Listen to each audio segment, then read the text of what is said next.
Have you ever wondered what it would feel like to live into your 90s, vibrant and strong, with the energy of someone half your age? Imagine waking up each day knowing that your body is thriving, not just surviving. What if I told you there's a secret, a life-altering truth that could make this dream a reality for you? The revelation is both shocking and empowering. Avoiding just four specific health conditions can dramatically increase your chances of living a long, healthy life. These aren't random illnesses, they are the silent assassins of aging, diseases so cunning that millions unknowingly harbor them, waiting patiently like ticking time bombs ready to explode. Picture this. Every year, countless people fall victim to these invisible enemies without even realizing it. They go about their lives oblivious to the fact that their bodies are under attack from within. It's as though a predator lurks in the shadows, striking only when it's too late to fight back. And the consequences? Devastating. Lives cut short, dreams left unfulfilled, families shattered by grief, all because no one saw the danger coming. If we don't act now, the opportunity to live a full, robust life will slip through our fingers forever. This isn't just about adding years to your life. It's about reclaiming the vitality, the joy that should define those golden years. But here's the twist. You hold the power to change your fate. These four conditions may seem daunting, but they are not invincible. With awareness and action, you can shield yourself from their destructive reach. Every choice you make today, every meal, every step, every moment of mindfulness is a chance to rewrite your future. Will you let fear dictate your story, or will you rise to meet the challenge head on? The clock is ticking, and the stakes couldn't be higher. Your journey toward longevity begins right here, right now. Are you ready to take control? As the sun set over a quiet suburban neighborhood, John, a 50-year-old man who prided himself on his health, sat in the doctor's office, staring at the diagnosis that would change his life forever: type 2 diabetes. His mind raced with questions. How could this happen? He wasn't overweight, he exercised occasionally, and he thought he ate well enough.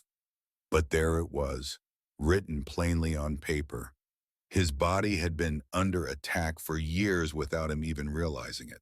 This revelation sent chills down his spine as he remembered the earlier warnings about silent killers lurking within our bodies. The idea of an invisible enemy slowly dismantling everything he held dear felt like something out of a nightmare. What made this moment even more devastating was the realization that type 2 diabetes isn't just some random affliction. It's one of the most preventable diseases, yet it affects more than 1 in 3 older Americans. Imagine living your entire life believing you're healthy only to wake up one day and discover that your organs are already damaged beyond repair. For many, this is not fiction, but reality. Stories abound of individuals whose first symptoms were catastrophic: blindness, amputations, kidney failure.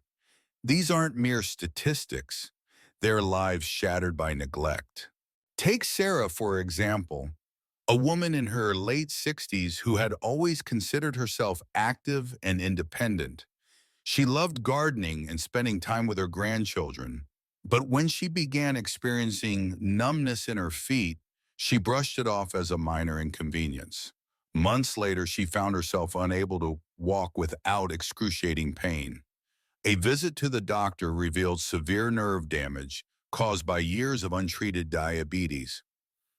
By then, the damage was irreversible. Her once vibrant world shrank into hospital rooms and dialysis machines. It was heartbreaking to see someone so full of life reduced to dependency, all because no one caught the signs early enough. For John, the stakes hit home harder than ever before. As he sat silently in the exam room, images flashed through his mind. Blood vessels clogged with excess sugar, nerves dying slowly, limbs losing sensation until they became useless. What if he never got to hold his newborn grandchild?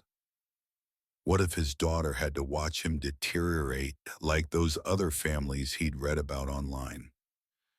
Fear gripped him tightly, but amidst the panic, a small voice whispered, hope. The good news? Up to 80% of type 2 diabetes cases can be prevented or delayed with simple lifestyle changes. That knowledge ignited a fire within John. If millions of people unknowingly struggle with this disease, why should anyone remain ignorant of its dangers? He realized now that prevention wasn't just about avoiding illness. It was about reclaiming control over his destiny. And so he resolved to act immediately. Starting today, John vowed to transform his habits. He began filling half his plate with vibrant vegetables packed with nutrients, antioxidants, and fiber. Spinach, broccoli, carrots, they weren't just food anymore. They were shields against destruction. Lean proteins like chicken and plant-based options such as beans replaced processed snacks that used to spike his blood sugar. Whole grains like brown rice and quinoa became staples, releasing energy slowly rather than flooding his bloodstream with dangerous surges. Every meal was a step toward protecting himself from the relentless assault of sugar, but diet alone wasn't enough. John understood that movement was essential. He started taking brisk walks after meals, knowing that even 15 minutes could help his body process glucose efficiently. With each step, he imagined toxins leaving his system, clearing pathways for healthier circulation. Over time, these small acts added up, creating momentum toward lasting change. Regular checkups also became non-negotiable. Early detection meant catching rising blood sugar levels before they spiraled out of control. Armed with information, John worked closely with his healthcare provider to fine-tune his approach, ensuring that every decision brought him closer to vitality. Reflecting on his journey, John couldn't help but think about others still unaware of their risks. How many people were walking around with ticking time bombs inside them? How many families would lose loved ones prematurely simply because they didn't know better? Determined to spread awareness, John decided to share his story far and wide. In doing so, he hoped to inspire others to take action, not out of fear, but out of love for themselves and those they cherished. After all, preventing type 2 diabetes wasn't just about adding years to life. It was about adding life to years. It was about embracing joy, connection, and purpose long into old age. And so John stood at the edge of a new chapter, ready to fight back against the silent assassin threatening his future. Little did he know, his decision would ripple outward, touching countless lives along the way. As John sat in the doctor's office, still reeling from his type 2 diabetes diagnosis, he couldn't help but think about his late Aunt Margaret, a woman who had poured her entire life into caring for others. Margaret was the kind of person everyone leaned on, a devoted mother, a loving wife, and an unwavering pillar of strength for her family. She worked tirelessly to provide for them, often sacrificing her own needs for their happiness. But just as she turned 60, the age when most people begin dreaming of retirement and grandchildren, her heart gave out. A sudden, devastating heart attack stole her away in the blink of an eye, leaving behind a grieving husband and two adult children who were left to pick up the pieces of their shattered lives. Margaret's story wasn't unique. It was tragically common. Every 36 seconds, someone in America dies from heart disease. It's not just a statistic. It's a grim reality that claims lives indiscriminately, often without warning. The thought sent chills down John's spine. What if this could have been prevented? What if small changes earlier in Margaret's life could have spared her family such unbearable grief? These questions haunted him as he imagined her final moments, a lifetime of sacrifices cut short by a condition she may not have even known she had. Heart disease is no ordinary enemy. It doesn't announce its arrival with fanfare or obvious symptoms. Instead, it lurks silently within our bodies, slowly tightening its grip like a clogged pipe choking off water flow. Over time, the arteries that supply oxygen-rich blood to the heart become narrower, forcing the organ to work harder and harder until it simply can't keep up anymore. For Margaret, this process likely unfolded over decades, unnoticed and unaddressed. By the time her body signaled distress, it was too late. Her heart, once strong and resilient, had been pushed to the brink of exhaustion.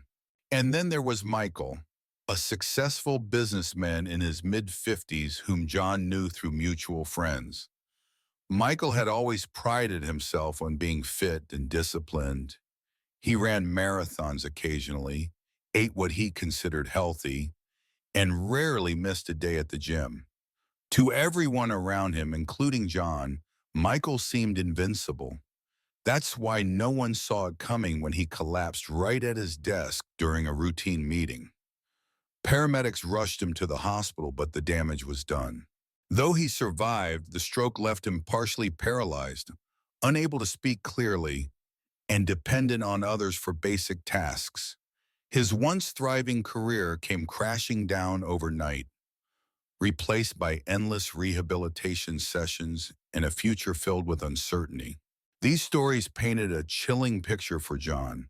Heart disease didn't discriminate based on lifestyle, age, or perceived health.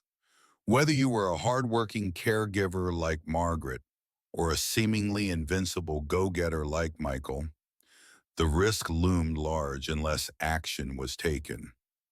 The good news, however, was that up to 80% of heart disease cases could be prevented with deliberate choices. This realization ignited a fierce determination within John. If millions of Americans unknowingly carried this ticking time bomb inside them, why should anyone remain complacent? The first step, John learned, was reducing salt intake. Salt, hidden in processed foods and fast meals, acted like a silent saboteur, raising blood pressure and weakening the heart's ability to pump efficiently. He decided to eliminate canned soups, frozen dinners, and salty snacks from his diet, replacing them with fresh ingredients bursting with flavor and nutrients.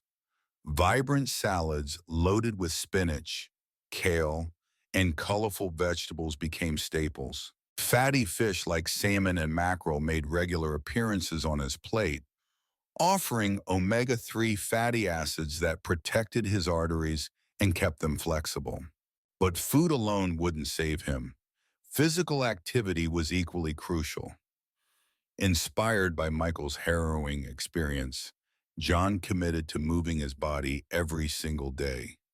Even something as simple as a 30-minute walk after dinner became non-negotiable. Each step felt like a victory, a way to strengthen his heart and improve circulation while lowering his blood pressure. Over time, these small efforts added up, creating momentum toward lasting change. Stress management also played a key role. Chronic stress released hormones like cortisol, which wreaked havoc on the cardiovascular system. Determined to protect his heart, John embraced mindfulness practices. Deep breathing exercises, yoga, and moments of quiet reflection helped him find balance amidst life's chaos. Sleep, too, became sacred. He prioritized getting 7 and 8 hours of restful sleep each night, knowing that sleep deprivation was linked to high blood pressure and obesity, both precursors to heart disease. Reflecting on his journey, John realized that protecting his heart wasn't just about avoiding death, it was about embracing life. It was about ensuring he'd be there for his daughter's wedding, his grandchild's first steps, and all the precious moments in between.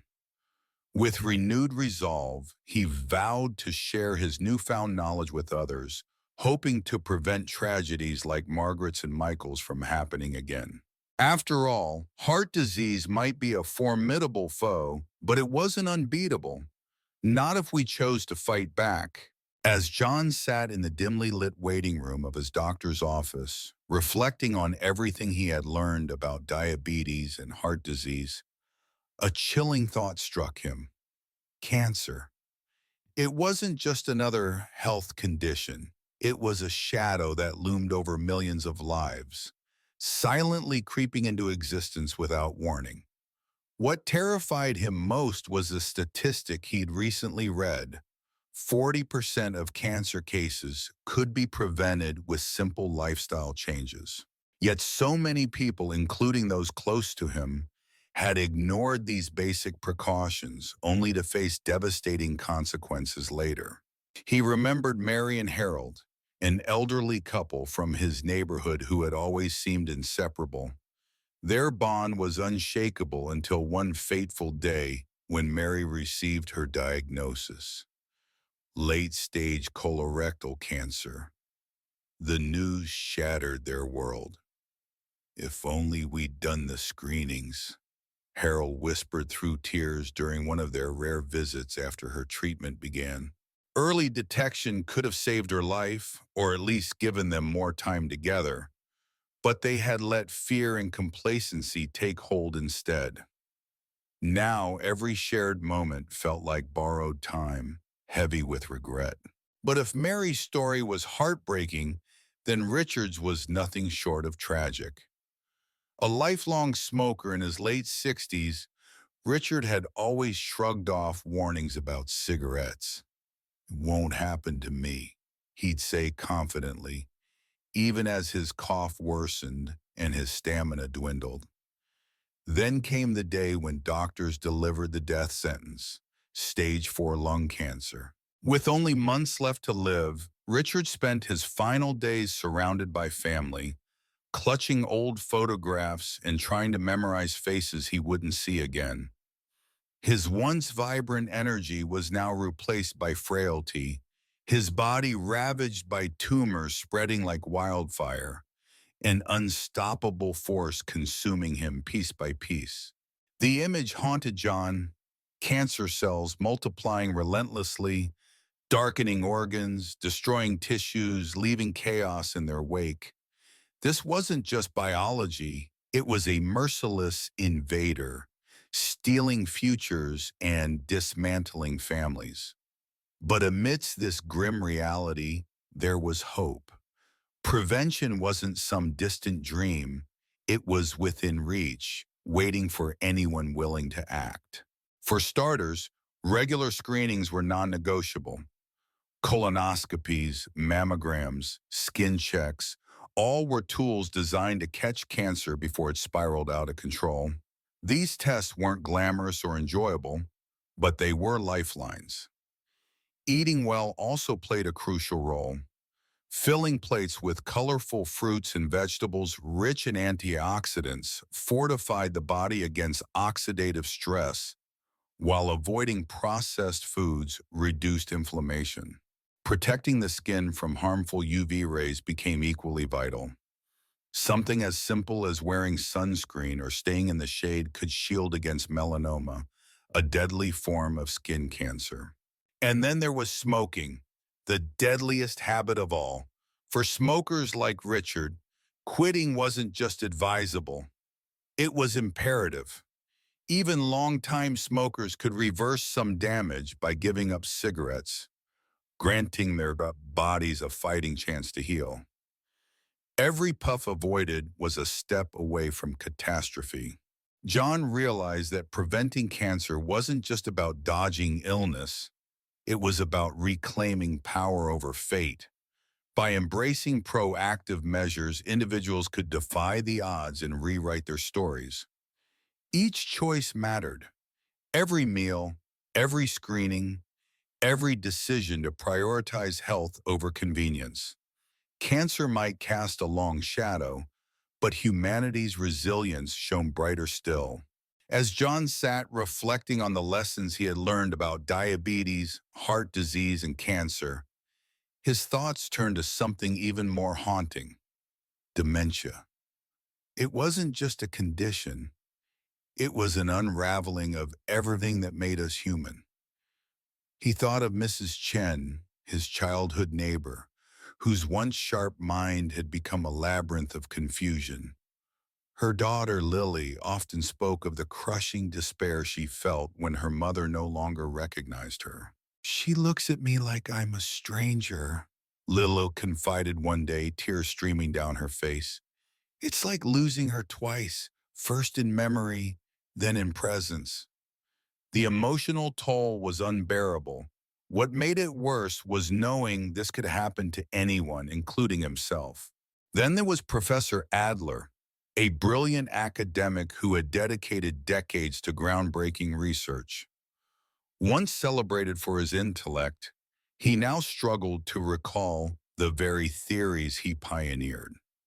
His colleagues whispered about finding him in his office late at night, poring over papers as if searching for fragments of his lost brilliance.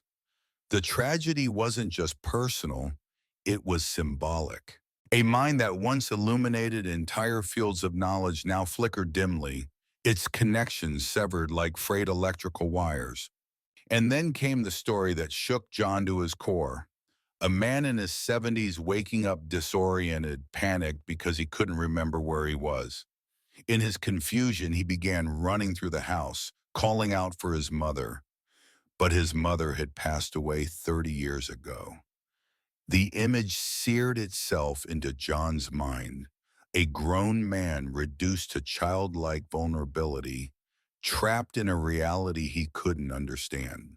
These weren't isolated incidents. They were warnings of what awaited millions unless action was taken. The science behind dementia painted an equally grim picture. Imagine the brain as a vast network of interconnected wires, each strand representing memories, emotions, and cognitive abilities. Over time, these strands fray and snap, cutting off communication between neurons. Without intervention, the damage spreads relentlessly, leaving individuals adrift in their own minds. Yet amidst this bleakness lay a glimmer of hope. Nearly 40% of dementia cases could be prevented or delayed with proactive measures. For John, this revelation sparked determination. Protecting the brain wasn't just about avoiding decline, it was about reclaiming control.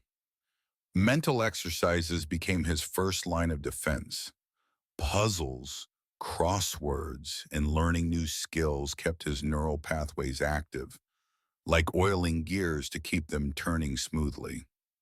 He encouraged others to do the same, urging friends and family to engage in activities that challenged their minds daily. Social connections proved equally vital. Loneliness acted as fuel for cognitive decline, while meaningful relationships fortified mental resilience. John rekindled old friendships, joined book clubs, and volunteered at community centers. Each interaction strengthened not only his social bonds, but also his cognitive defenses. Physical activity complemented these efforts. Regular exercise boosted blood flow to the brain, delivering oxygen and nutrients essential for maintaining its health. Whether it was brisk walks in the park or yoga sessions at home, movement became a ritual of self-preservation. Nutrition played a crucial role too. Diets rich in healthy fats, avocados, nuts, olive oil, nourish the brain, shielding it from oxidative stress. Leafy greens and whole grains further supported cognitive function, creating a protective shield against decay. In embracing these practices, John realized he wasn't just fighting dementia, he was reclaiming his humanity.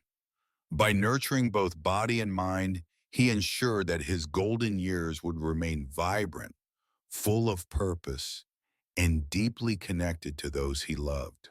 As John sat in the quiet solitude of his study, the weight of everything he had learned pressed heavily on his chest. The stories of Margaret, Mary, Richard, and Mrs. Chen swirled in his mind like a storm, a relentless reminder that none of us are truly safe from the silent killers lurking within our bodies. These weren't just statistics or abstract threats. They were real people with dreams, families, and futures stolen away by diseases that could have been prevented. He thought about his own life, the years ahead, the milestones yet to come, and felt an urgency building inside him. Would he be next? Would any of them win if they didn't fight back? The question haunted him. Do you want to become the next victim of these hidden assassins? It wasn't rhetorical, it was a call to arms, a demand for action. Every day spent ignoring the warning signs was another day those enemies crept closer, tightening their grip until escape seemed impossible.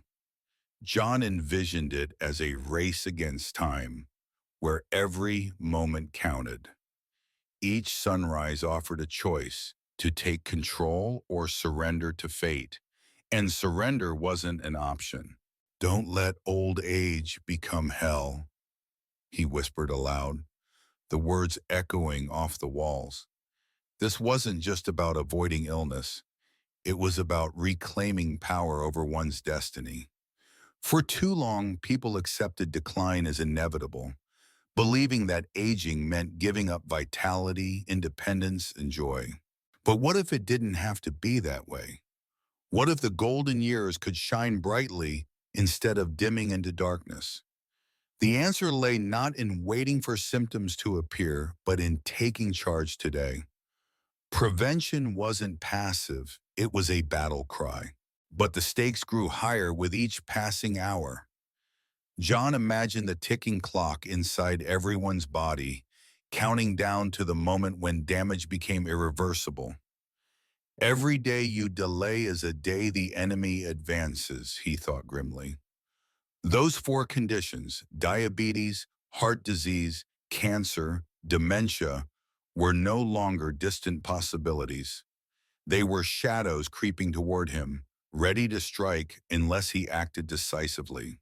The thought of losing himself, of becoming a burden to his daughter, or forgetting her face entirely, filled him with dread. Was this how it ended? With regret and helplessness? No, not if he had anything to say about it.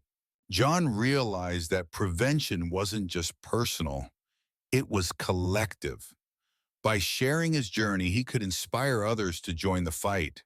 Together, they could form a shield against these invisible foes, protecting not only themselves, but also their loved ones. Imagine a world where fewer families face the heartbreak of saying goodbye too soon, where fewer children watch their parents slip away before their eyes. That vision fueled John's resolve. He wouldn't stand idly by while these diseases claimed more lives. Neither should anyone else. With newfound determination, John stood up, ready to face whatever challenges lay ahead. His message was clear: don't let them win. Whether it was swapping processed snacks for fresh vegetables, lacing up sneakers for a daily walk, scheduling screenings, or simply learning to manage stress, every step mattered. Small actions added up to monumental victories. Today wasn't just another day, it was the beginning of a revolution. A revolution against fear, complacency, and inevitability. In the end, It wasn't just about living longer, it was about living better, about ensuring that those precious final chapters of life were filled with laughter, connection, and purpose, not pain, loss, and despair. So John asked himself, and now asks you, the same piercing question. Are you willing to act now, or will you wait until it's too late?